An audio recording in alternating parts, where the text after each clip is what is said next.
So nsoko okubabuzaako mwenna abagoberezi ba Red Zone TV atanaba kubanga subscribing ane nkusaba ogende ku YouTube yoteekemu Red Zone TV o subscribing ku channel eyo okwate ku kide kya notification oberenga otambuliramu naffe ne ku Facebook gye tuli Red Zone TV, Twitter tulina ya account ne ku TikTok obwe tutyo tulina ya account. Okusinzira ku bintu byonna ebibadde bigenda mu maaso naddala wiiki eno gye tuwunzika ebintu bingi ebibadde bigenda mu maaso era tutera okujja ne programu yaffe eya agafudde mu week nga tugayitaayitamu tugakubaganyako ebirowoozo wabula ate njagala mpiseewo ka message kano katono nnyo kagenda kuba kali brief era nga message eno njagala egende eri Munnayuganda akkiriza titogenda kudda mu kalulu oba atakkiririza mu kalulu Yoweri Kaguta Museveni kategese yalonda Electoral Commission chairperson, yalonda Saabalamuzi Chief Justice, yalonda CDF akulira amaje, yalonda IGP akulira police, yalonda akulira amakomera, yalonda speaker, yasalawo buli muntu yenna owenkizo oba buli tabi lyonna erimu ku matabi agasalirawo eggwanga nga yalonda omuntu ali kulembera nga tokkiriza mu kudda mu kalulu, tokkiriza mu nsonga za kalulu. Kirungi nnyo era Bannayuganda abasinga obungi nkakasanga bakikiririzamu wabula oteekwa okubanga olinawo enteekateeka ng'era bwe nzize nkyogerako nga bwe tuze tukyogerako ne bannange abalala naddala abakkiririza mu nkyukakyuka nga bwe tuze tukyogerako wabula ka message kange kana akali brief njagala kasooke kagende eri abo abatakkiriza mu kalulu nti muyina okubaawo ne plan, muyina okubaawo n'enteekateeka eriwo ate n'abo abakkiririza mu kalulu nti muyina okubaawo n'enteekateeka eyawukana ku bya bulijjo kubanga abasajja bazze babba akalulu mukalabe nga tekatera kuyamba Munnayuganda kukyusa buyinza newankubadde nga Museveni abadde awangulwanga buli kalulu akategekebwa. So message yange eri abataagala kudda mu kalulu njagala okusooka okubeebaza okukkiririza mu nsi yammwe n'okwagala okulwanirira ensi yammwe. Naye enteekateeka gye tulina okuba nayo abasinga obungi gye batya okwogera simanyi lwaki abantu abasinga n'abo bwennyini abakkiriza abatakkiriza mu kalulu ate batya okwogera enteekateeka eyandibaddewo bw'obanga togenda mu kudda mu kalulu ekintu kyokka oba engeri yokka Museveni gy'ayinza okuva mu buyinza oba badikiteeta bonna engeri yokka gye bazze bava mu buyinza kubadde nga kwekalakaasa okw'amaanyi massive countrywide demonstrations kyokka era lyekkubo lyokka omukulembeze nga dikiteta nga Museveni wewe wakawoka wasobola okuviira mu buyinza bw'obanga tokkiririza kudda mu kalulu nga naawe tokkiririza mu binaava mu kalulu eyo yokka yenteekateeka erina okubaawo obudde buno. Naye obuzibu bwokka we buli nti Bannayuganda ate twagala nnyo okuwa obudde ffe nnyini abagamba nti tetudda mu kalulu ate obudde tubuwa biboozi nga genda muze mulaba ku social media ne mu bifo ebyenjawulo eyo mu public abantu bangi stories ezisinga zibeera ku biboozi kizibu nnyo okusanga abantu aboogera ku nsonga ez'okukyusa obuyinza mu ggwanga newankubadde nga bakkiririza mu nkyukakyuka. Naate bw'otunuulira ebigenda mu maaso olwaleero wiiki eno naddala weggwereddeko World Bank okulekeraawo okuwa Museveni ssente ekyo mukiraba ng'ekitono naye kintu kinene ekirimu ebirungi kirimu ebibi kubanga we twogera olwaleero gavumenti ya Museveni ebadde esurvivingira ku corruption ku buli bwanguzi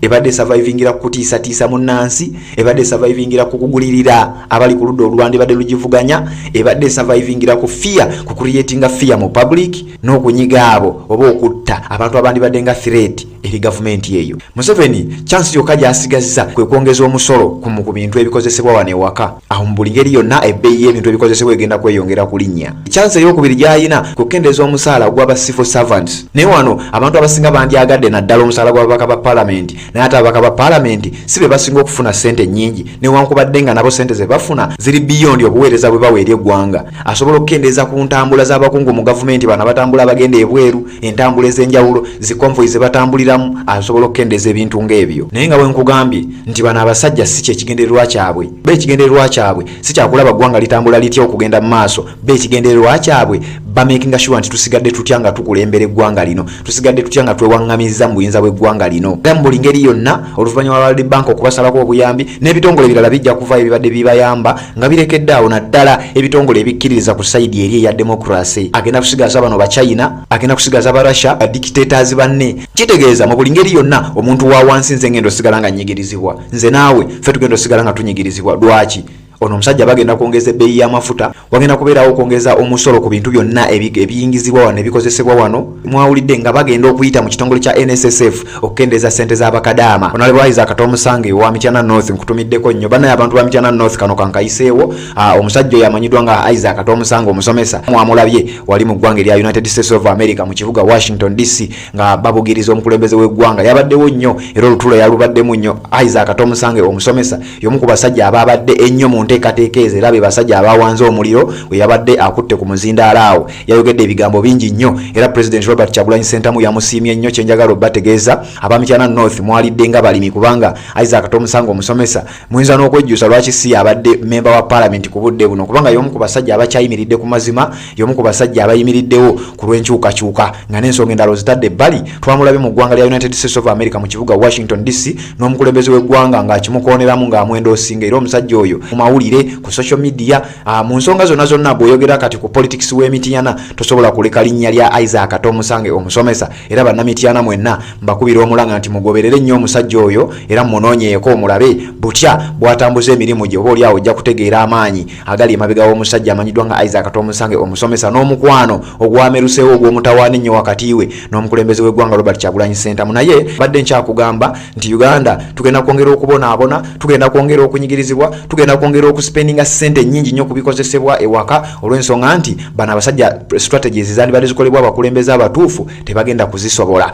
Bagenda kuba bamakinga sure nti banyigiriza nze naawe omuntu wa wansi nga bwe nkugambye ebbeeyi y'ebintu egenda kwongera okulinnya, ebbeeyi y'amafuta egenda kwongera okulinnya. Ate ekisinga obubi mu ggwanga Uganda wano kye tuyina nti ffe abantu ba wansi ffenna bannayuganda ffenna naddala ffe ate abanyigirizibwa twafuuka used ku kunyigirizibwa. Oba ntegeera bulungi nnyo, twagetinga used n'embeera eriwo, twagetinga used n'okunyigirizibwa kati tulinga abatalaba nti tunyigirizibwa. Era abasajja ne banatunyigiriza tulinga abatajja kutegeera nti tunyigirizibwa kubanga twagetinga used n'okunyigirizibwa, twagetinga used n'obwavu obutulumu obuli deliberate obuteekebwawo gavumenti ya Yoweri Kaguta Museveni. Ebimu ku bintu bye tulina okwejjamu kati gwe munnayuganda atakkiriza kudda mu kalulu, atakkiririza mu kukyusiza buyinza mu kalulu, bino byonna olina okubimanya nga tonna bakuddira budde buno obuteeka mu biboozi nga tonna bakuddira ssuubiryo n'oliteeka mu babaka ba parliament. Nze ndowooza twandibadde twekwata ffekka, twandibadde twepushinga ffekka ne tusomesa bannaffe ne tunnyonnyola bannaffe bamanyisa nti tulekeraawo okugetinga used n'obwavu, tulekeraawo okugetinga used n'okubonaabona, tulekeraawo okugetinga used n'okulinyirira eddembe lyaffe. Nti bwe tuba nga tukimanya akalulu tekagenda kukyusa buyinza, ebino byonna twandibadde nga tubimanya.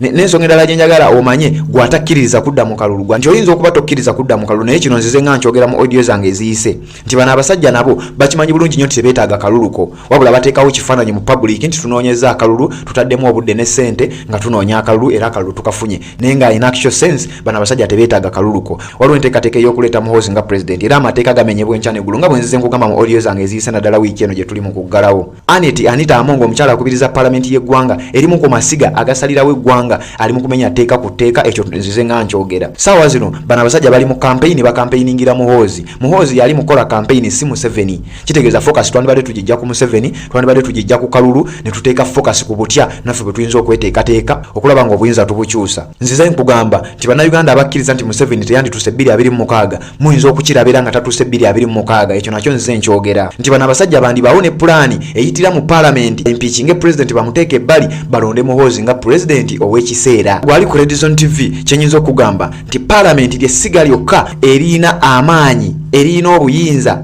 obubaweebwa ssemateeka okujja president mu buyinza mu mirembe. Bwe kiba nga kyakumujja mu buyinza ku mpaka magye gokka ge galina amaanyi ago naffe abantu ba bulijjo. Naye bwebanga byakumujjawo mu mirembe parliament yokka yekkirizibwa ssemateeka yeweebwa amaanyi ssemateeka okumujjawo mu mirembe. Ffe ssemateeka atuwa amaanyi okwerwanako ne tumusiguukululawo ku mpaka nga tukola abantu kye baakola mu ggwanga lya Sri Lanka, nga tukola abantu kye baakola mu ggwanga lya Yemen, nga tukola abantu kye baakola mu ggwanga lya Tunisia, nga tukola abantu kye baakola mu ggwanga lya Malawi ne mu mawanga amalala. Otherwise parliament bayina enteekateeka ekozesa amaanyi gaabwe kusiga ekifaananyi mu public nti parliament egenda ku impeachinga president bamugye wadde ebbali, parliament yemu eronde Muhoozi Kainerugaba nga president ow'ekiseera atutwale emyaka eginaba gisigaddeyo oba emyezi eginaba gisigaddeyo oba ennaku ezinaba zisigaddeyo paka ku kalulu ka 2026 bategeke akalulu bakulage nti avuddeyo akawangudde. Munnayuganda tolina kyogenda kukyusa kubanga wamanyiira okunyigirizibwa, wamanyiira okubeera mu bwavu, wamanyiira eddembe ly'okutyoboolwa n'otunula butunuzi n'osirika. Kati ng'abasajja beeteekateeka okukola bino nga gwe tokkiriza mu kudda mu kalulu kitegeeza walina okubaawo naawe enteekateeka gy'olina,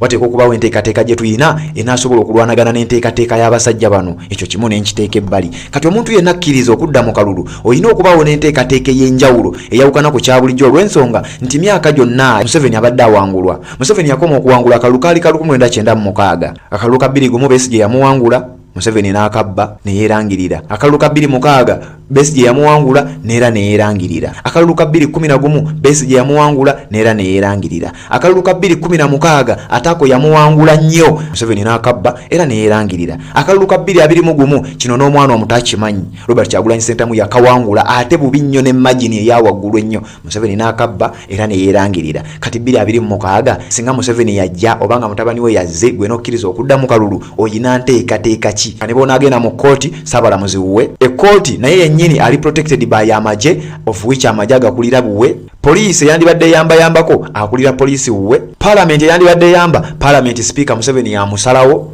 Oyina nteekateeka ki ng'ogenda mu kalulu egenda okulwanagana naye abasajja bano? Oyina nteekateeka ki ng'ogenda mu kalulu egenda okukyusa ebintu ebizze biberawo emyaka gyonna? Redison TV kwoli atanaba ku subscribing kyenkusaba genda ku YouTube yo teeka mu Redison TV o subscribing okwate ku kide kya notification obeere ng'otambula naffe ku Facebook gye tuli, ku Twitter gye tuli ne ku TikTok bwe tutyo. Tulinayo account nga Redison TV. Togana tufollowinga wonna emikutu gyonna kwe tuli era tukusaba obeere ng'otufollowinga tutambulenga ffenna. Oba oyina ensonga yonna ku nsonga zino ze twogera ng'oyagala kubaganya birowoozo ng'oyagala kubuuza ng'oyagala kuwabula osobola okugenda wansi mu comment section yawo n'oteekawo obubaka bwo ne tubeera nga tutambula. Sebambulire Patrick nze mbeerawo wano nga nkuweereza. Njagala ka message kano kagende eri bannayuganda bonna. Wakkiririza mu kalulu message eno yiyo, naawe atakkiririza mu kalulu naawe message eno ekutuukako bulungi nnyo. Redison TV mwebale kubanga mutugoberera.